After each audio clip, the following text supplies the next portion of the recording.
ಕನ್ನಡ ಭಾಷೆ ಸಮೃದ್ಧವಾದ ಭಾಷೆ. ಕನ್ನಡ ನೆಲದ ಭಾಷೆಗೆ ತನ್ನದೇ ಆದ ಇತಿಹಾಸ ಪರಂಪರೆ ಇದೆ ಎಂದು ತಹಶೀಲ್ದಾರ್ ಸೈಯದ್ ಕಲೀಮುಲ್ಲಾ ಅವರು ಜಗಳೂರು ಪಟ್ಟಣದ ಬ್ರಹ್ಮಕುಮಾರಿ ಈಶ್ವರಿ ವಿದ್ಯಾಲಯದಲ್ಲಿ ನಡೆದ ಕನ್ನಡ ಸಾಹಿತ್ಯ ಪರಿಷತ್ ಸಂಸ್ಥಾಪನಾ ದಿನಾಚರಣೆ ಅಂಗವಾಗಿ ಕಾರ್ಯಕ್ರಮವನ್ನು ಉದ್ಘಾಟಿಸಿ ಮಾತನಾಡಿದರು.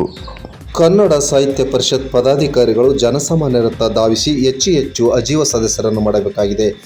ಕನ್ನಡ ಸಾಹಿತ್ಯ ಪರಿಷತ್ತು ಹುಟ್ಟು ಮತ್ತು ಬೆಳವಣಿಗೆ ಬಗ್ಗೆ ಜಾಗೃತಿ ಮೂಡಿಸುವ ಅಗತ್ಯವಿದೆ ಎಂದು ಹಿರಿಯ ಪತ್ರಕರ್ತರಾದ ಬಿ.ಪಿ. ಸುಭಾನ್ ರವರು ಉಪನ್ಯಾಸ ನೀಡಿದರು. ಕಾರ್ಯಕ್ರಮದಲ್ಲಿ ರಾಜಯೋಗಿನಿ ಬ್ರಹ್ಮಕುಮಾರಿ ಈಶ್ವರಿ ವಿದ್ಯಾಲಯದ ಭಾರತಿ ಅಕ್ಕನವರು ಶುಭ ಸಂದೇಶವನ್ನು ನುಡಿದರು. ಈ ಸಂದರ್ಭದಲ್ಲಿ ಕನ್ನಡ ಸಾಹಿತ್ಯ ಪರಿಷತ್ ಅಧ್ಯಕ್ಷ ಸುಜಾತಮ್ಮ ರಾಜು, ಹಿರಿಯ ಸಾಹಿತಿ ಎನ್.ಟಿ. ಯರಿಸ್ವಾಮಿ, ಹಿರಿಯ ಸಾಹಿತಿಗಳಾದ ರವಿಕುಮಾರ್, ಜ್ಞಾನತರಂಗಿಣಿ ವಿದ್ಯಾಸಂಸ್ಥೆ ಅರವಿಂದ್, ಕನ್ನಡ ಸಾಹಿತ್ಯ ಪರಿಷತ್ ಹೋಬಳಿ ಘಟಕದ ಅಧ್ಯಕ್ಷರಾದ ಎಂ. ರಾಜಪ್ಪ ವ್ಯಾಸಗೊಂಡನಹಳ್ಳಿ, ಕನ್ನಡ ಸಾಹಿತ್ಯ ಪರಿಷತ್ ಕೋಶಾಧ್ಯಕ್ಷರಾದ ಬೆಲ್ಲದ್ ಬಸವರಾಜ್, ಪ್ರಾಂಶುಪಾಲರಾದ ನಾಗಲಿಂಗಪ್ಪ, ಪತ್ರಕರ್ತರಾದ ಕೆ.ಎಂ. ಜಗದೀಶ್, ಸೋಮನಗೌಡ. ಕಾರ್ಯಕ್ರಮದಲ್ಲಿ ಕೊಟ್ಟೂರಿನ ಮಹಿಳಾ ತಂಡದಿಂದ ವಚನ ಗಾಯನ ಏರ್ಪಡಿಸಲಾಗಿತ್ತು.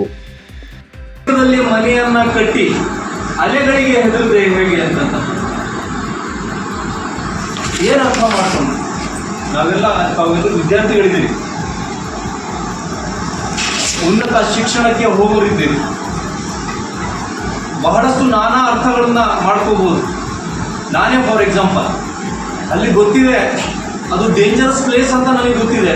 ಆ ಬೆಟ್ಟ ಇದೆ, ಅಲ್ಲಿ ಹುಳ ಉಪ್ಪುಡಿ ಹಾವುಗಳು ಬರುತ್ತೆ, ಪ್ರಾಣಿಗಳು ಬರುತ್ತೆ ಅಂತ ಅಂದ್ರೂ ಸಹ ನಾನು ಅಲ್ಲಿ ಮನೆಯನ್ನ ಕಟ್ಟಿದ್ದೀನಿ ಅಂತಂದ್ರೆ ನನಗೆ ಮುಂಜಾಗ್ರತೆ ಇರಬೇಕು. ಅಲ್ಲಿ ಬರುತ್ತೆ, ಅದನ್ನ ಫೇಸ್ ಮಾಡುವಂತಹ ಕೆಪಾಸಿಟಿ ನನ್ನಲ್ಲಿ ಇರಬೇಕು. ಅದಕ್ಕೋಸ್ಕರ ನಾನು ಮನೆಯನ್ನ ಕಟ್ತಾ ಇದ್ದೀನಿ ಅಂತ. ಸಮುದ್ರದ ತೀರದಲ್ಲಿ ಮನೆಯನ್ನ ನಿಮ್ಮೆಲ್ಲ ಇರುತ್ತೆ.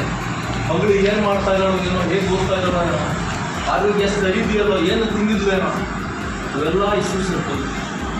ಅದರ ಅರ್ಥ ಯಾವಾಗ ಆಗುತ್ತೆ ಅಂತಂದರೆ, ನೀವು ತಾಯಿ ಆದಾಗ ಮಾತ್ರ ತಾಯಿಯ ಕಷ್ಟ, ನೀವು ತಂದೆ ಆದಾಗ ಮಾತ್ರ ತಂದೆಯ ಜವಾಬ್ದಾರಿ ಅರ್ಥ ಮಾಡ್ತಾನೆ ಸಾಧ್ಯ. ಇದು ಜನರಲ್ಲ ಮಾತಾಡ್ತಾ ಇದ್ದೀನಿ. ಕನ್ನಡದ ಬಗ್ಗೆ ಬಹಳಷ್ಟು ಜನ ಮಾತಾಡ್ತಾರೆ. ನಮ್ಮ ಸುಭಾನ್ ಸರ್ ಆಗಿರಲಿ, ನಮ್ಮ ಎರಿ ಸ್ವಾಮಿಗಳಾಗಲಿ, ದೊಡ್ಡ ಸಾಹಿತಿಗಳು ಬಂದಿದ್ದಾರೆ, ಅವರು ಮಾತಾಡ್ತಾರೆ.